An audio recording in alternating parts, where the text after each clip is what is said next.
Super Supportive by Slaka. Chapter 8 Tiger Shorts. Gorgon didn't eat the crickets. Honestly, it was a real head-scratcher. Alden had been so sure that the alien would actually eat them, he'd bought 30. Of all his ideas, this one was supposed to be the sure thing. What was the difference between flies and crickets? They were live prey. They were insects. Neither were poisonous. Gorgon couldn't have come from a universe where they scorned all meat except for Musca domestica. That was just stupid. Alden was baffled. But even though he didn't eat the crickets, Gorgon did seem to like them. When he thought Alden wasn't watching, he gave the bugs chirping on his desk in their plastic carrier a single shockingly human smile. Then he'd relocated them all, placing them in various potted plants scattered throughout the lobby. For a time, Alden toyed with the idea that Gorgon might only be able to eat live prey he'd hunted himself, but there was really no point in going down that path. Gorgon could have chased down the crickets after releasing them, but he didn't. A couple of weeks later, their song still echoed around the lobby in the afternoons. And if the alien needed his prey to be truly wild, well, it wasn't like Alden was likely to find an elk roaming the streets of Chicago, and he couldn't stomach the idea of baiting feral cats into the lobby. He had a semi-feral cat at home, and they got along well. He kept at it, though. Every time he came to class, he brought takeout containers full of random food for the alien. One vegan dish, one meat. So far, he hadn't had any success. Maybe that fly had just annoyed Gorgon so badly that he'd eaten it out of spite. In early February, Alden dragged his friends into a carniceria that was becoming all too familiar and stared into the glass case looking for inspiration. You know, said Bo, while Alden checked the prices on tripe, I didn't want to bring this up, but don't you think you're focusing on this Gorgon thing so hard because you're trying to ignore something else? Like what? Bo looked uncharacteristically uncomfortable. Alden saw him exchange a glance with Jeremy, who cracked his knuckles and leaned back on his heels. Bo's talking about your friend's funeral, said Jeremy. You gonna go? Alden turned away from them. His breath fogged the glass of the cooler. I don't think so, he tried to keep his voice casual. It's not like I knew anyone on Isidora Island except for Hannah. Everyone who will be there was way closer to her than I ever was. I don't want to intrude. You should go, said Jeremy. You should, Bo agreed. Funerals are sucky by nature. I don't think you being there could make it better or worse for anyone else. Right, said Jeremy. No one else will care if you go or not, but you'll care. You'll be really pissed at yourself when you wake up the morning after and realize you missed the chance. There was a long, painful pause. Alden didn't know how to respond. And then you'll go nuts and try to bust your demon pal out of prison, Bo said lightly. Chicago will turn into some kind of hell dimension and we'll all die. Jeremy glared at him. It was getting way too serious. I couldn't take it anymore. He shrugged apologetically. They do tacos de lengua here, Alden. They're good. Get those. You can eat them for lunch when Gorgon rejects them. Word chain class that day focused on the request for a trait of luck. It was the first one Alden's mother had ever taught him, the same one he'd said in his heart when he was inside Hannah's bubble. He always felt a little weird about performing this one, even though he knew it well.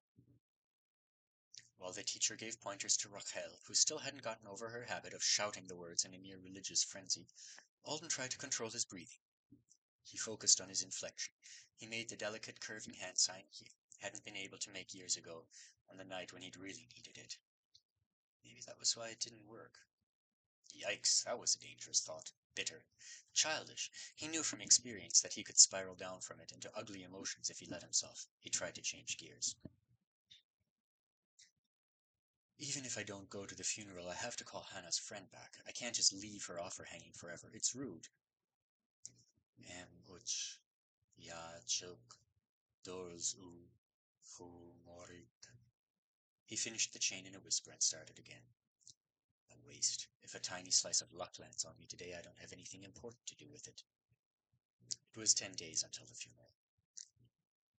Alden knew Hannah was almost certainly gone. It had been hard to get a straight answer online, but it seemed like only a handful of people had ever received a summons that took them longer than a few weeks to complete. A tiny, tiny percentage. Sometimes the Artonans sent a message letting the people back on Earth know that a hero had died on a quest, but mostly they didn't. Real dick move there. Why doesn't the island complain about it? Alden didn't even know what kind of quest Hannah had been given. He hoped it was something noble, something that mattered. Hannah Elber really, really wanted her life to matter, more than anyone else Alden had ever met. People say they want to make a difference all the time, but they don't mean it. Hannah had actually meant it. She'd planned for it, worked towards it, worried about it. I know she'd be okay with dying for the right reason. Alden wished the thought made him feel better. His mood was dark for the rest of the day, even though Jeremy kept trying to cheer him up, and his temper only soured more when he made it back home at 7 o'clock and found a note from his aunt taped to the fridge. She'd gone to California, just for a few days with a friend, the note said. Brought some groceries. Call if you need me.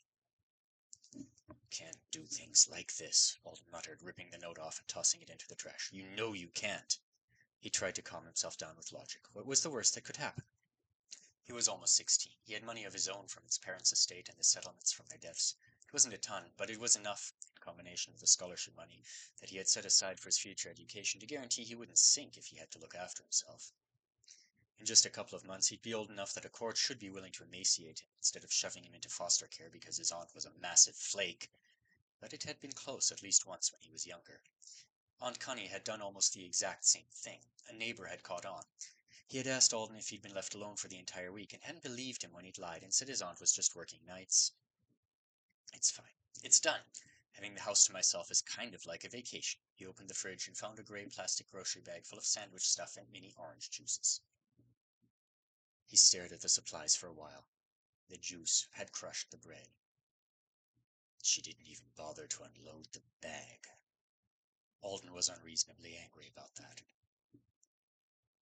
Grumbling, he ate fried bologna and tried not to pick at all the flaws in his life. The overdue electric bill sitting on top of the microwave was not a disaster. The pile of dirty coffee mugs his aunt had left in the sink could be washed in a few minutes. The tiger-striped boxer shorts, definitely not Alden's own, crumbled in a corner of the living room, were kind of funny if viewed through a generous lens. But Alden's lens wasn't particularly generous this evening. He didn't know why. Usually he was really good at letting Aunt Connie's chaos wash around him without touching it.